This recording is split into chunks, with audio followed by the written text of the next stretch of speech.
Barbara Lamb is a crop circle researcher and regressionist, both very intriguing aspects of her lengthy career. While regressing clients who felt they'd experienced strange and anomalous events that were beyond the grasp of their conscious minds to recall, she began to witness stories of encounters with aliens. After more than 600 such regressions, nothing surprises her any longer, including contacts with reptilians. Well, I think that my clients have experienced quite a number of different, shall we say, subspecies of the reptilian group. And for all I know, they may even come from different planets or different places in the universe. Many of them seem to be extremely interested in human sexuality and in combining their reproductive material with human sexuality. Hybridization. Creating, yes, human reptilian hybrids. And one of my clients had 2 children who lived to be adults. And in one regression, she met them. We never expected this to happen, but she, in that one regression, went aboard a craft and was yet again with the reptilian male who had years earlier declared that he was her husband. And she was saying, as a very young woman, she said, "You can't be my husband. I have a husband back in Southern California," and gave his name. And he said, "Well, I'm your reptilian husband on the ship." How'd she feel about that? Well, she had known this being all of her life, ever since she was a young child. And when she was a child, she used to be taken to this craft, and she would have sessions meeting with this large, tall, muscular reptilian being who seemed to be an adult at that time, and she was a child. And he had special quarters on the spacecraft. I know this sounds like science fiction too, but she would be taken to his quarters where they had very low sofas kind of around the curved wall, and they'd sit on the sofas and he would actually play games with her and teach her things. A lot of it was done telepathically, as so many of the beings do. And he was kind of a nice guide and a very nice friend, kind of like a friendly uncle. That's sort of how she felt about him. However, when she was about 9.5 years old, and she was taken for one of those experiences to that male being, he then said, "Okay, now we are to be married." For the full-length version of this incredibly intriguing story, go to ConsciousMediaNetwork.com.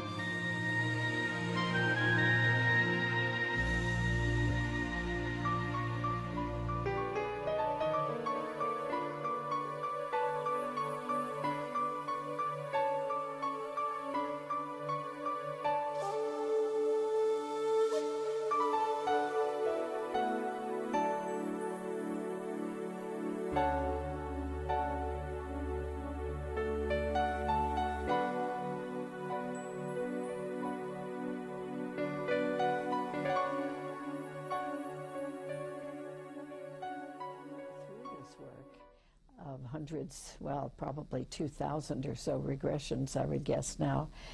There appears to be quite a variety of beings that come to the earth at times and interact with people in various ways.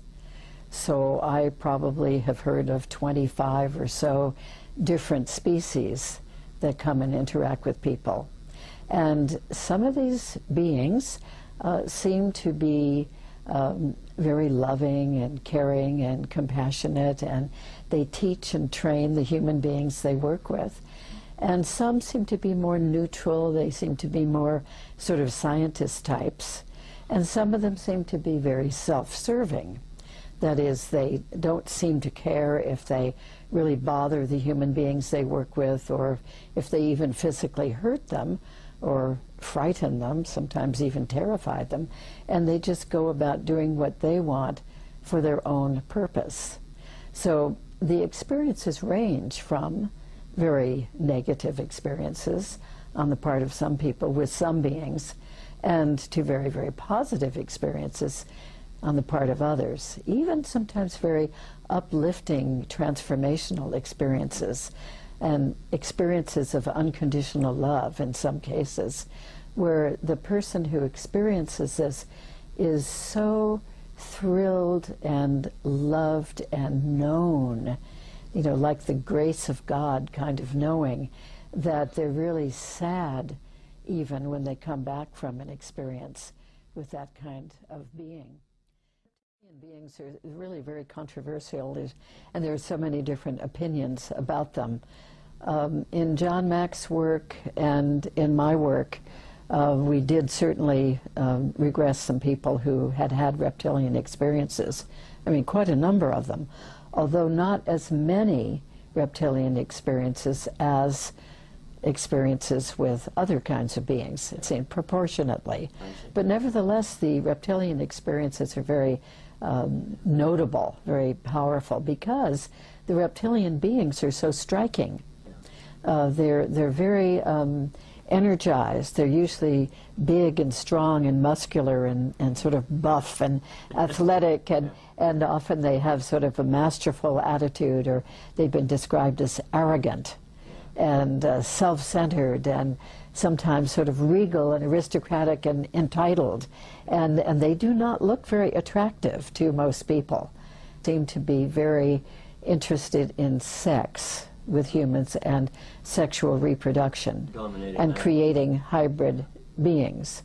Now, other reptilians seem to be ones who tend to like to create fear and anger and chaos on the part of human beings. Now, allegedly, as far as we can tell, those reptilian beings like to feed off the energy of human people's fear. So they create situations where fear is going to be happening on the part of the experiencer. And they love that. They derive that as their food and their sustenance. Yeah, I've had a few situations in regression where somebody seemed to be taken by extraterrestrials to a place where there were human people looking like military people. I don't know if they really are military people, but that's what impresses the experiencer.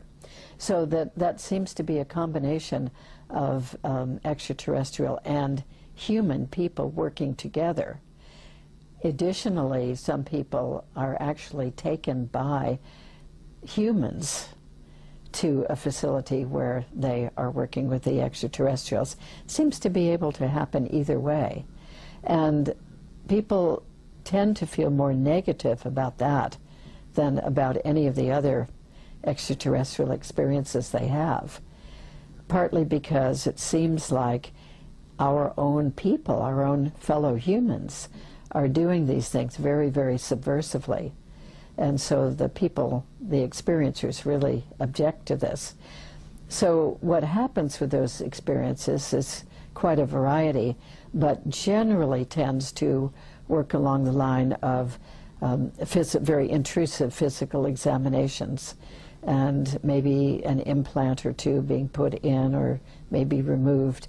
But sometimes those experiences have included things like trying to find out from the people what their extraterrestrial experiences were, as if to learn more about how this is affecting human beings.